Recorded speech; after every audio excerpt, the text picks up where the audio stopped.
Olá pessoal, dando seguimento às nossas aulas online de análise de circuitos, hoje continuaremos com o assunto corrente alternada, tá? Bom, o que nós vamos falar primeiramente aqui? Na semana passada nós vimos, né, eu falei isso aí durante o primeiro vídeo aí sobre corrente alternada, que na verdade a tensão ela varia, né, de acordo com uma senoide aqui, né? Bom, mas o que isso quer dizer? Como que eu posso, primeiramente, né, deve existir uma forma de eu escrever esse sinal aqui matematicamente, tá? Qual que é a forma de eu representar essa equação ou esse sinal aqui matematicamente? É isso aqui, ó. Então é o seguinte, a tensão que varia em função do tempo que está aqui nesse eixo, né, no eixo X. Então, a tensão que está no eixo Y variando em função do tempo que está no eixo X é descrita da seguinte maneira matematicamente. É a tensão de pico, ou seja, o valor máximo que está aqui, vezes o seno de 2 vezes π vezes f vezes t, onde o f é a frequência desse sinal e o t é o tempo aqui, ou seja, de acordo com para cada instante de tempo, eu tenho um valor instantâneo da tensão, ou seja, se eu medir no instante 0, por exemplo, essa tensão vale 0. Se eu medir nesse instante, essa tensão vale 0. Nesse instante, tensão 0. Nesse instante, a tensão 0. Se eu medir nesse instante de tempo aqui, ó, a tensão tem um valor máximo positivo. Se eu medir nesse instante de tempo aqui, o máximo negativo. Ou seja, quando eu olho para o eixo X aqui, que é o eixo dos tempos, para cada instante de tempo eu tenho um valor da tensão instantânea, tá? Bom, para que isso me serve, essa equação matemática? Para mim encontrar quais são os valores instantâneos em função dos tempos, certo? Então, por exemplo, eu vou citar um exemplo aqui, vamos resolver junto aqui um exemplo, tá? Então, para o sinal abaixo, determine a tensão instantânea em 25 milissegundos, 50 milissegundos e 90 milissegundos, tá? Bom, primeira coisa que eu calculei aqui embaixo é a frequência. Então, por exemplo, eu sei que o período desse sinal é 0,1 segundos, né? Ou 100 milissegundos. Então, 1 dividido por 0,1 dá 10 Hz, ou seja, esse sinal aqui tem uma frequência de 10 Hz, tá? Bom, o exercício pede para eu calcular a tensão instantânea em 25, 50 e 90 milissegundos. Vamos iniciar, então, o cálculo para 25 milissegundos. Então, olha só, de acordo com a equação anterior, do slide anterior, que eu acabei de falar, a tensão que varia em função do tempo é a tensão de pico desse sinal vezes o seno de 2 vezes π vezes f vezes t. Então, se eu quero calcular para 25 milissegundos, eu coloquei aqui, ó, tensão para 25 milissegundos é 10 por que 10? Porque Vp, no meu caso, é a tensão máxima, que é 10, ó. Então, Vp é 10, tá? Então, vai ser 10 vezes seno de 2 vezes π vezes a frequência que eu calculei aqui embaixo, que é 10 Hz, vezes o tempo que eu quero calcular, que é 25 milissegundos. 25 milissegundos é 0,025 segundos, tá? Então, é só resolver a equação aqui agora, ó. Então, vai ficar 10 vezes seno de 2π, vezes 10 vezes 10 vezes 0,025, e a tensão em 25 milissegundos é 10 vezes seno de 1,5707, tá? Bom, óbvio, pessoal, que para mim calcular esse seno aqui na calculadora, a calculadora não pode estar em graus, né? Ou é o deg aí, o degrees em inglês, ela tem que estar em rad, né? Ou radianos, tá? Por quê? Por conta do 2π aqui, tá? Então, eu vou passar minha calculadora para radianos, tá? Depois que eu passei a calculadora para radianos, eu vou calcular o seno de 1,5707, tá? Esse valor é 1. Então, quanto é o seno desse número aqui com a calculadora em radianos? 1. Então, 10 vezes 1, 10, tá? Então, a resposta é a tensão instantânea em 25 milissegundos é 10 volts. Isso faz muito sentido, pessoal. Por quê? Olha só que interessante, ó. Aqui é o ponto 0, aqui é 50 milissegundos. Então, se daqui aqui é 50, a metade disso é 25 mil. Se eu traçar uma linha tracejada aqui até bater lá em cima, eu estou falando do ponto máximo. Então, qual é a tensão instantânea para 25 milissegundos? 10 volts.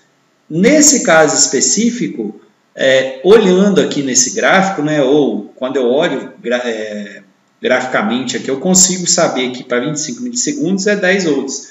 Mas a gente calculou aqui, tá? Bom, vamos lá agora calcular para 50 milissegundos. Então, para 50 milissegundos vai ficar da seguinte maneira. A tensão para 50 milissegundos é 10 vezes seno de 2 vezes π vezes 10, que é a frequência. E o T aqui vai mudar agora, como nós estamos calculando em 50 milissegundos, eu vou colocar aqui T igual a 50 milissegundos, ou 0,050 segundos, tá? Bom, vamos resolver isso. Então, 2 vezes π vezes 10 vezes 0,05 vai dar 3,1415. Então, a tensão instantânea para 50 milissegundos é 10 vezes seno de 3,1415. Então, com a calculadora em radianos, tá? Eu vou calcular o seno desse número, que vai dar 0. 10 vezes 0 dá 0, tá? Então, qual é a tensão instantânea em 50 milissegundos? 0 volts. Isso é lógico, porque nós estamos falando desse ponto aqui, ó. Aqui a tensão instantânea é 0, aqui a tensão instantânea é 0, porque é óbvio, em 50 milissegundos é o ponto que ela passa para o 0. 100 milissegundos, se eu fizer esse cálculo para 100 milissegundos vai dar 0. 150 milissegundos vai dar 0, 200 milissegundos vai dar 0 e assim sucessivamente. Para 50 milissegundos eu também não precisava aplicar essa equação. Simplesmente olhando aqui no gráfico eu consigo saber que a resposta nesse caso seria 0, tá? Bom, dando continuidade, vamos para o último aqui, o último cálculo, né, que o exemplo aqui pede, para 90 milissegundos. Então, tá aqui a equação, né, tensão em função do tempo, é Vp vezes 102 πFT, sempre vai ser isso. Então, a tensão para 90 milissegundos vai ser 10, né, porque estamos falando ainda do mesmo sinal, vezes seno de 2, vezes π, vezes o 10, que é a frequência. Agora, no lugar do t, vou colocar 90 milissegundos, ou 0,09 segundos, tá? Bom, calculando dentro aqui do parênteses, eu vou ter esse valor, 5,6549. Com a calculadora em radianos, vou calcular o seno desse número. O seno desse número é menos 0,5878, vezes 10, eu tenho menos 5,88, tá? Olha só que interessante, pessoal. Graficamente, 90 milissegundos, está aqui, né, um pouco antes aqui do 100 mili. Se eu traçar uma linha pontilhada até aqui, ó, e rebater isso aqui no eixo Y, né, eu tenho o valor de menos 5,88 volts, tá? Nesse caso específico, é impossível eu olhar aqui simplesmente nesse gráfico e saber, né? Por isso que eu, aplicando a equação aqui, eu tenho o valor exato. Então, ó, a tensão instantânea em 90 milissegundos é menos 5,88, que a gente encontrou aqui, tá? Bom, então, quando eu quero saber as tensões instantâneas em dado momento aqui do sinal, pessoal, é só eu aplicar essa equação e eu teria as tensões instantâneas, tá? Mas, falando de corrente alternada, tensão alternada, o valor instantâneo não me diz nada, tá? Porque esse valor é um valor instantâneo, não é o valor que produz trabalho, tá? O valor que produz trabalho é chamado, na tensão alternada, de valor médio quadrático, tá? Ou VRMS, ou valor eficaz, tá? Então, o que é o valor eficaz? É o valor de uma tensão... O valor eficaz é encontrar o valor de uma tensão corrente contínua que dissiparia a mesma potência de corrente alternada em um resistor. Ou seja, uma lâmpada de 220 volts RMS dissiparia a mesma potência quando ligada em 220 contínuo, tá? Bom, o fato é, qual é a equação para me encontrar o valor médio quadrático ou eficaz? Tensão RMS é a tensão de pico dividido por raiz de 2, tá? E quando eu encontro esse valor é o correspondente à corrente contínua, ou seja, quanto disso vai ser convertido em trabalho, tá? Então vamos resolver mais um exemplo aqui com relação à tensão eficaz. Exemplo 2. Para o sinal abaixo, determine a tensão eficaz ou VRMS. Então eu tenho aqui um determinado sinal, né? Uma senoide, tá? E eu preciso encontrar a tensão eficaz. Tensão eficaz, ou VRMS, é a tensão de pico dividido por raiz de 2. Quanto eu tenho aqui para tensão de pico? 180 volts, certo? Então, vou vir aqui e pegar VRMS, tensão de pico desse sinal é 180 dividido por raiz de 2. 180 dividido por raiz de 2, eu tenho 127 volts, tá? Então, por exemplo, 127 volts é a tensão que nós temos nas nossas tomadas de nossas casas. Quando eu digo que a tensão da nossa tomada é 127 volts, eu estou falando da tensão eficaz, ou seja, qual é a tensão que realmente é convertida em trabalho, ou qual é o correspondente se essa tensão alternada fosse contínua, tá?